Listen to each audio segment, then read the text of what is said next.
साथियों नमस्कार, आपका स्वागत है आपके अपने YouTube चैनल मोबाइल साथी में। साथियों 8वें वेतन आयोग को लेकर एक खबर जो लाखों कर्मचारियों के लिए चौंकाने और डराने वाली थी।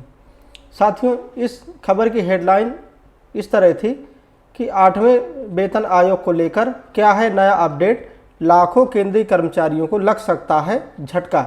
यह हेडलाइन थी नवभारत टाइम्स की। इसके बाद लाखों केंद्रीय कर्मचारियों को लग सकता है झटका, 8वें वेतन आयोग पर नया अपडेट, सरकारी कर्मचारियों को लग सकता है तगड़ा झटका। ये जो है हेडलाइन हिंदुस्तान की थी। और 8वें वेतन आयोग को लागू होने में हुई देरी तो इन्हें नहीं मिलेगा फ़ायदा, ये थी हेडलाइन जनसत्ता की। तो साथियों खबर अलग अलग किंतु लगभग एक जैसे आशय वाली इस खबर से 8वें वेतन आयोग को लेकर लाखों केंद्रीय कर्मचारी असमंजस की स्थिति में हैं। हमारे देश में लाखों केंद्रीय कर्मचारी और लाखों पेंशनर्स इस 8वें वेतन आयोग को लेकर के अब काफ़ी टेंशन में आ गए हैं। साथियों आज के इस वीडियो में हम 8वें वेतन आयोग पर सरकार की धीमी प्रगति और कर्मचारियों में बढ़ती निराशा को लेकर बात करने वाले हैं। साथ ही इस मामले में अशोक वानखेड़े जो कि सीनियर पत्रकार हैं उनके विचार भी जानेंगे। सरकार के इस रवैये पर क्या कहते हैं, उनकी बेबाक टिप्पणी क्या है, इस वीडियो में हम जानेंगे। साथियों इसलिए वीडियो को आखिर तक देखें। वीडियो पसंद आए तो वीडियो को लाइक करें और अपने साथियों में इसे खूब शेयर करें ताकि जो साथी वीडियो नहीं देख पाए हैं वो आपके द्वारा शेयर करें वीडियो से, उनको भी इसका लाभ मिले। साथ ही जो साथी चैनल पर नए हैं उनका स्वागत है, चैनल को वो सब्सक्राइब कर ले, बेल आइकन भी प्रेस कर दे ताकि आपको चैनल के लेटेस्ट वीडियो नोटिफिकेशन सबसे पहले मिले। तो साथियों कर्मचारियों में ये चिंता है कि 8वें वेतन आयोग के क्रियान्वयन किस तरह होगा। सरकार ने 16 जनवरी 2025 को 8वें वेतन आयोग के गठन की घोषणा तो कर दी।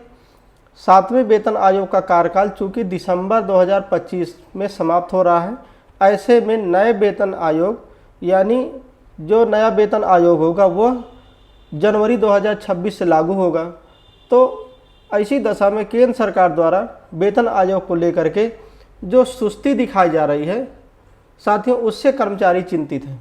बुलेट ट्रेन की रफ्तार से डिसीजन करने और हर डिसीजन को मास्टर स्ट्रोक बताकर वाहवाही लूटने में इस बार 8वें वेतन आयोग को लेकर सरकार द्वारा क्यों डिले किया जा रहा है, इस मैटर में क्यों मास्टर स्ट्रोक नहीं लगाया जा रहा है। सरकार की इस चुप्पी पर सभी केंद्रीय जो कर्मचारी हैं, पेंशनर्स हैं, बहुत तनाव में हैं, अवसाद में हैं। साथियों केंद्र सरकार की तमाम नीतियों को क्रियान्वयन करने में, जो उसको एक्टिवेट करने में, उसको प्रोसेस करने में, उसकी जो मशीनरी है शासन की, वो जो सिस्टम है, उन सभी मैकेनिज्म और उसको प्रोसेस करने का ये अहम हिस्सा होते हैं कर्मचारी। साथियों अगर ये कर्मचारी ही टेंशन में रहेंगे, विषाद में रहेंगे, ऐसी दशा में आप देश के विकास और प्रगति पर इसका क्या इम्पैक्ट पड़ेगा इसका अंदाज़ा आप खुद ही लगा सकते हैं। साथियों अशोक वानखेड़े जी वरिष्ठ पत्रकार हैं जो ऐसे मुद्दों पर बीच बीच में जो सामयिक मुद्दे होते हैं तो उसमें वो अपनी टिप्पणी देते रहते हैं। 8वें वेतन आयोग की धीमी चाल पर उनका क्या कहना है साथियों, आइए समझते हैं।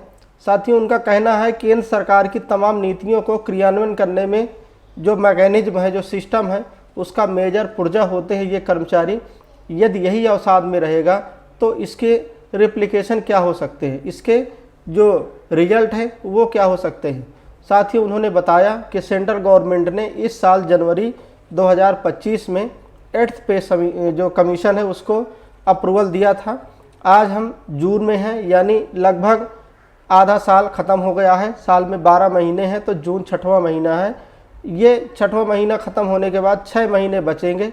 अब जब जनवरी में 8वें वेतन आयोग की मंजूरी जो है सरकार ने दे दी थी तो उसके बाद इसको इम्प्लीमेंटेशन के लिए क्या किया गया, क्या हुआ, इसमें क्या प्रोग्रेस हुई है, अभी तक सरकार की तरफ से कोई औपचारिक न घोषणा होने की वजह से सभी की जो नज़र है इस पर टिकी हुई है कि क्या यह 8वां वेतन आयोग जनवरी 2026 में समय से लागू हो पाएगा या नहीं। क्योंकि होता यह है कि यदि 1 जनवरी को वेतन आयोग की मंजूरी दे दी, उसके बाद उसका गठन होता है, उसका कामकाज शुरू होता है और फिर वह अगले साल यानी जनवरी 2026 में अपनी रिपोर्ट, जो कमेटी होती है वो रिपोर्ट सौंपती है और रिपोर्ट पर फिर वह वेतन आयोग लागू होता है। अभी सिर्फ वेतन आयोग की गठन की ही मंजूरी दी है, गठन होने का कोई प्रोसेस दूर दूर तक फिलहाल दिखाई होता नहीं दे रहा है। साथियों, पीएम नरेंद्र मोदी की अध्यक्षता में हुई कैबिनेट बैठक में यह एक हिस्टोरिकल डिसीजन था। इस आयोग का उद्देश्य था 50 लाख केंद्रीय कर्मचारी और लगभग 65 लाख पेंशनभोगी जो पेंशनर्स हैं उनके वेतन ढांचे को तय करना। हालांकि अब तक आयोग के अध्यक्ष और सदस्य की नियुक्ति को लेकर के ऑफिशियल रूप से कोई अनाउंसमेंट नहीं हुआ है और आधा साल बीत गया है। साथियों, यही वजह है अब सभी की निगाह इस पर टिकी हुई है। क्या यह आयोग समय सीमा जो लागू है यानी 1 जनवरी 2026, तो इस तक जो है इस टाइम तक अपनी रिपोर्ट दे पाएगा? सरकार ने जनवरी में आयोग को मंजूरी देने के बाद विभिन्न विभाग और संबंधित अधिकारियों के साथ विचार विनिमय शुरू कर दिया था। इसका ऑब्जेक्टिव ये था कि सरकार के टर्म ऑफ रेफरेंस यानी TOR यानी संदर्भ की शर्तों के अंतिम रूप देना और संचालन कि वो कैसे काम करेगा, इसकी रूपरेखा कैसी तय होगी। पिछले महीने एक सरकारी सर्कुलर ने लगभग 35 पदों के लिए डेपुटेशन भरने की जानकारी दी थी, जिसके लिए योग्य अधिकारियों से आवेदन मांगे गए थे। इसके बाद मीडिया में आयोग की तैयारी और संभावित सदस्यों के नाम को लेकर के कई अटकलें लगाई जा रही हैं, लेकिन अब तक सरकार ने किसी प्रकार का कोई अपॉइंटमेंट नहीं किया है या इसके बारे में कोई खबर मीडिया में नहीं है। साथियों, अब जून का महीना शुरू हो गया है, तो बचे हुए 6 महीने में यह आयोग का गठन भी होगा, टर्म ऑफ रेफरेंस भी तय होंगे और फिर इनका काम भी होगा। और क्या यह सही समय पर रिपोर्ट दे पाएगा? क्योंकि अब कुल मिलाकर 6 महीने यानी अगर इस महीने को भी मान लिया जाए तो 7 महीने बचे हैं और पिछले जो आयोग है अगर उस पर नज़र डालें तो किसी को भी वेतन आयोग की सिफारिशों को लागू करने में लगभग 12 से 18 महीने का समय लगा है। तो साथियों, जो पिछला रिकॉर्ड है वेतन आयोग का 7 जो पुराने वेतन आयोग हैं यानी 7 पे कमीशन, उस लिहाज से यह कहना मुश्किल है कि 8वां वेतन आयोग समय पर लागू हो पाएगा। तो साथियों, अगर देरी होती है तो फिर इसका नुकसान किसे होगा? अगर आयोग 1 जनवरी 2026 तक लागू हो पाता है तो ऐसे लोग जो पेंशन के स्कीम मतलब जो उस डेडलाइन के पहले से अपॉइंट है जहां उनको पेंशन मिलेगी, तो उनको जो है उसका फ़ायदा हो सकता है, लेकिन बाकी जो वेतन बढ़ाने का फ़ायदा था, जो वेतन में ग्रोथ होने का फ़ायदा था, वह साफ जो है क्लियर होता नहीं दिखाई दे रहा है, क्योंकि तब तक वो रिटायर हो चुके होंगे। 7वें वेतन आयोग के समय भी लगभग 1 साल की देरी हुई थी, लेकिन तब कर्मचारियों को बकाया दिया गया था, उसका एरियर मिला था। क्या इस बार भी 7वें वेतन आयोग जैसे 1 साल की देरी होगी या और समय लगेगा तो उस समय भी यही बकाया मिलेगा? साथियों, उन्होंने बताया कि यह बड़ा सवाल है कि जब जनवरी में वेतन आयोग को मंजूरी दे दी थी तो जनवरी से लेकर जून यानी 5-6 महीने मोटा मोटा अगर मान लें तो अब तक इस मामले में सरकार इतनी उदासीन क्यों है? सवाल यह है कि क्या सरकार कुछ पेंशन को लेकर फिर से रीथिंकिंग कर रही है, फिर से दोबारा विचार विमर्श कर रही है?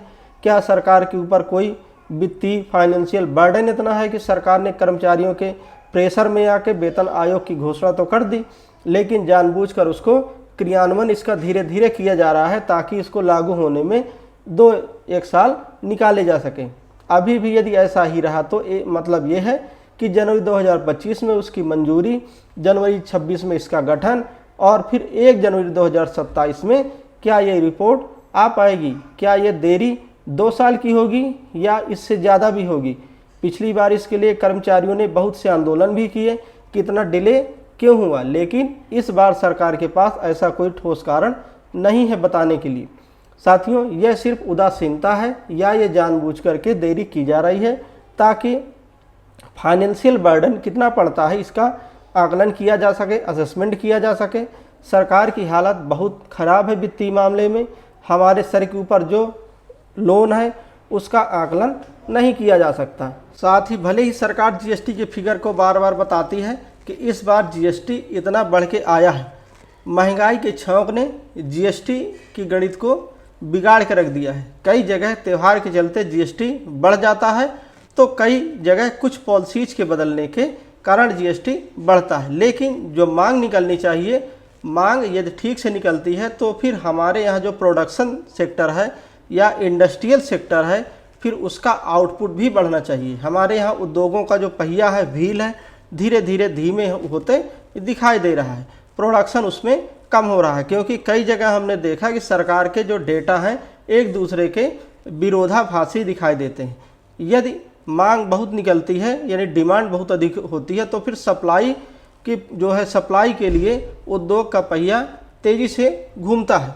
पहिया स्लो हो रहा है और कुछ कहते हैं कि रूरल में मांग निकली है, कुछ कहते हैं कि अर्बन में मांग निकली है, तो उसका इम्पैक्ट साथियों दिखाई नहीं दे रहा। कई चीज़ें हैं जो आने वाले समय में कहीं ना कहीं महंगाई को बढ़ाएगा। और वेतन जो है आयोग के साथ महंगाई की बात इसलिए ज़रूरी हो जाती है क्योंकि सरकार के यदि खर्चे बढ़ते हैं तो सरकार का खर्चा कटौती करने का प्रयास अधिक रहेगा। और जब कटौती जो है होगी तो आप जो तनख्वाह पा रहे हैं, सैलरी पा रहे हैं, उसमें कटौती तो नहीं कर सकते, लेकिन जो सैलरी बढ़ाने की बात की जा रही है उसे कहीं ना कहीं आप डिले कर सकते हैं। ऐसे में केंद्रीय कर्मचारियों का यह भी एक डर है। देखते हैं क्या करती है मोदी सरकार, क्योंकि हमेशा ये कहा जाता है कि मोदी है तो मुमकिन है, तो मोदी है तो 2 साल का डिले भी मुमकिन है, और मोदी है तो आनन फानन में अल्टीमेटली 1 महीने में इसका गठन भी संभव है साथियों। और रिपोर्ट भी 1-2 महीने में पेश हो जाना यह भी संभव है। और जब मन की ही करना है तो फिर उसमें बाकी चीज़ें गौड़ हो जाती हैं। तो साथियों ये तो थी 8वें वेतन आयोग और कर्मचारियों की चिंता जो थी उसके बारे में एक पूरी चर्चा। तो उम्मीद है कि आपको वेतन आयोग के बारे में पूरी जानकारी मिल गई होगी।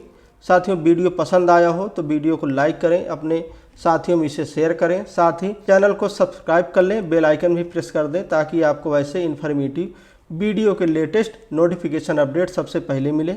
और कर्मचारियों से जुड़ी वेतन भत्ते और पेंशन, 8वां वेतन आयोग और सरकारी नौकरी से जुड़े सभी लेटेस्ट अपडेट के लिए देखते रहे मोबाइल साथी। फिलहाल के लिए इतना ही, मिलते हैं किसी और लेटेस्ट जानकारी और ट्रेंडिंग मुद्दे के साथ। तब तक के लिए जय हिंद, जय भारत, वंदे मातरम।